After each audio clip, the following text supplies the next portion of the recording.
Hey guys, Moshe here with the Human Collective, and welcome back. The amount of shit that's happened over the past 6 months is a lot to unpack. I mean, you've got coronavirus, you've got these crazy wildfires in Australia, and now in the west coast of the US, you've got fucking murder hornets, but you also have the debates.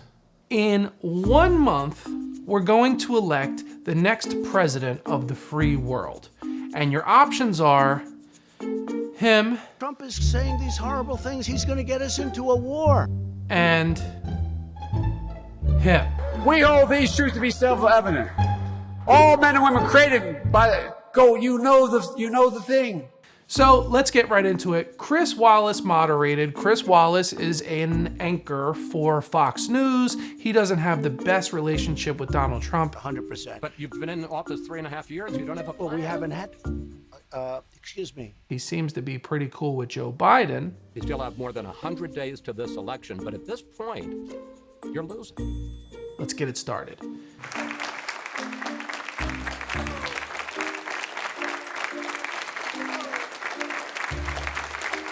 How you doing, man? I'm well. You? I didn't know you were gonna be here. How you doing, man?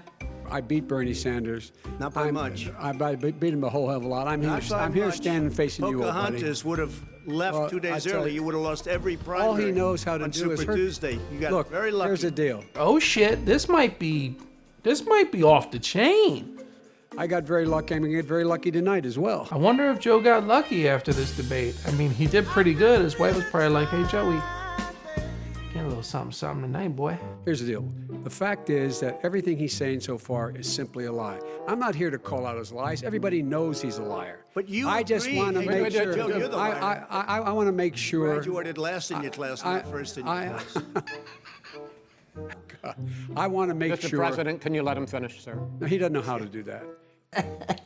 I'm gonna lick my non-existent lips. Surprised. You picked You'd be surprised. the Go ahead, wrong Joe. guy, Go. the wrong Go, night Joe. at the wrong time. Listen, you agreed with Here's the Bernie deal. Sanders to the The manifesto. whole idea. Now let you're him- disavowing it. There is no manifesto, number Please one. let him speak, Mr. Number President. two. You just lost the left. Number two. You just lost the left. You agreed with Bernie Sanders on a plan. Folks, that's absolutely folks, agreed do you have to, any and under that idea plan, what you this have clown's socialized. They doing? call it. a lot of people died, and a lot more are going to die unless he gets a lot smarter, a lot quicker. Mr. President? I have a plan that I will execute that will save lives the day I get elected. The day me and my party get elected, that's when I start saving lives. But up until then, all the deaths, yeah, they're on him. Did you use the word smart? So you said you went to Delaware State, but you forgot the name of your college. You didn't go to Delaware State. You graduated either the lowest or almost the lowest in your class. Don't ever use the word smart with me. I'm smart. I've got a good brain, okay? My brain, big brain. Big brain up here, small brain over there. I build buildings. I build walls, beautiful walls, great walls. Have you seen the wall I built? I have 400 miles of wall, okay? Big brain, big buildings, big wall. You, small brain. This guy is a cartoon character. No, If you would have had the charge of what I was put through, I had to close the greatest economy in the history of our country. I had to close it down because the China plague, the China virus came in, and I, the greatest president in the history of the greatest country of the world, had to close down the greatest economy ever created because of the Chinese plague. And by the way, now it's being built again. see, and it's We're going to going get up to the fast. economy in the next segment, sir. I built walls. Will you tell us how much you paid in federal income taxes in 2016 and 2017? Now, this is an interesting piece because when you go to H&R Block, right, when just the average Joe goes to H&R Block or you go to an accountant to do your taxes, if you go to an accountant, you probably make a decent living. If you're like an average person, like a blue collar worker, chances are you go to a place like H&R Block, or maybe you use TurboTax. But when you do that, what are you doing? You're filling out the form to get either the most return or pay the least taxes. So if Trump used the tax code that Joe Biden and Barack Obama created to pay as little tax as possible, how can you blame him for that? That's literally what we all do. We all try and pay as little taxes as possible. The fact that the dude paid $750, it's like, fuck, who's his accountant? Definitely Jewish. Definitely a Jew. Millions of dollars. You paid millions of dollars? Millions of dollars. So yes. not 750. Millions of dollars, and you'll get to see it. He says he's smart because he can take advantage of the tax code. And he does take advantage of the tax code. That's why I'm going to eliminate the Trump tax cuts. And But why didn't you do it over the last 25 years? Because you Why weren't didn't president. you do it over Because the you last weren't 25 president years? screwing No, things no. up. You were a senator. And You're by the the way, worst you were a president vice- America has ever had. About to go down. Somebody bust that world star. In 47 months, I've done more than you've done in 47 years. I think that was Trump's best line of the night. Will you urge your supporters to stay calm during this extended period, not to engage in any civil unrest? And will you pledge tonight that you will not declare victory until the election has been independently certified? President Trump, you I'm go first. urging my supporters to go into the polls and watch very carefully, because that's what has to happen. I am urging them to do it. As you know, today there was a big problem. In Philadelphia, they went in to watch. They're called poll watchers, a very safe, very nice thing.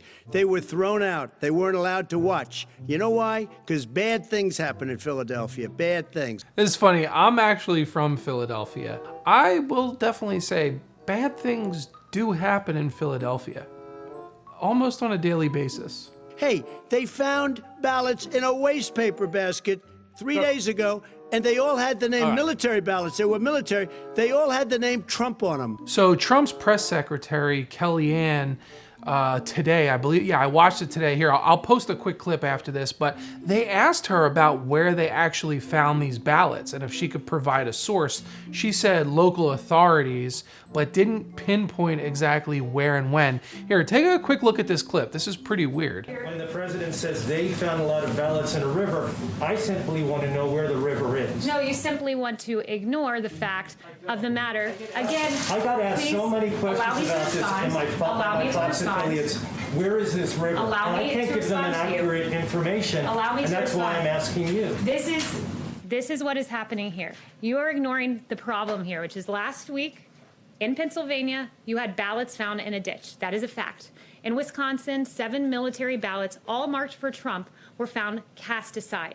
There are problems with mass mail-in voting. I actually don't understand the lack of journalistic curiosity and reporting on this. There used to be curiosity. In fact, I Washington. don't know if this was just a talking point and he was basically telling a lie to create a hypothetical situation about how this thing can be manipulated. But that just didn't sound very good. They count the ballots, as you pointed out.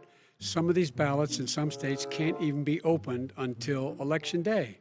And if there's thousands of ballots, it's going to take time to do it. And by the way, our military, they've been voting by ballots since the end of the Civil War, in effect. Obviously, we're living under a pandemic.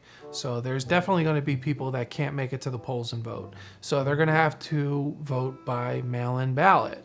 And you would think that in 2020, in a time where I can have 10 gigabyte or 10 gigabit internet, whatever, fast internet, we would have a system better than scratching in your choice and mailing in your ballot through snail mail, through the Postal Service. I had something lost in the Postal Service, and dealing with them to get it resolved was literally one of the worst experiences I've ever dealt with in my entire life.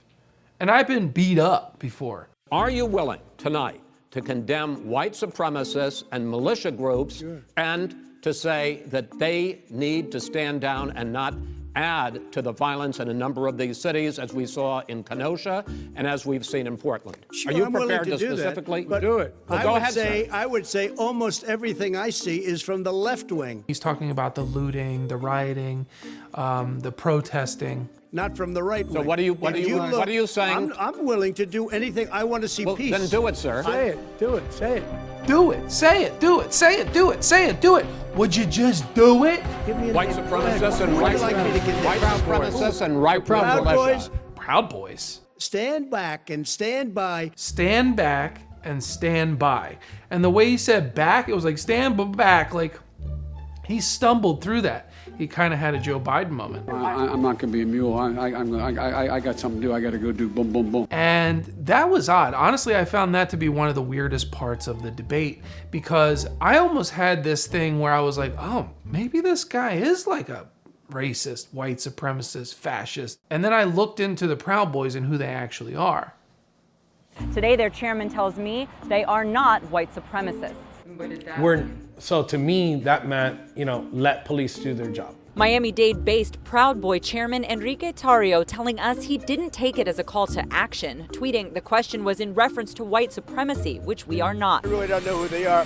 I can only say they have to stand down, let law enforcement do their work. The Anti-Defamation League describes Proud Boys as an unconventional strain of right-wing extremism and says it's carved out a niche for itself as a right-wing fight club and a volunteer security force for the GOP. I'm going to go ahead on the record and I'm going to tell you that I condemn white supremacist groups.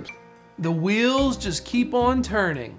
I'll tell you what, somebody's got to do something about Antifa and the left, because this is not a right-wing problem. This is a left-wing. FBI director This is a left-wing problem. White supremacists. Antifa's an idea, not an organization. Oh, you gotta be not kidding. militia. I think what he means by that is anti-fascism is an idea, but Antifa is in fact an organization.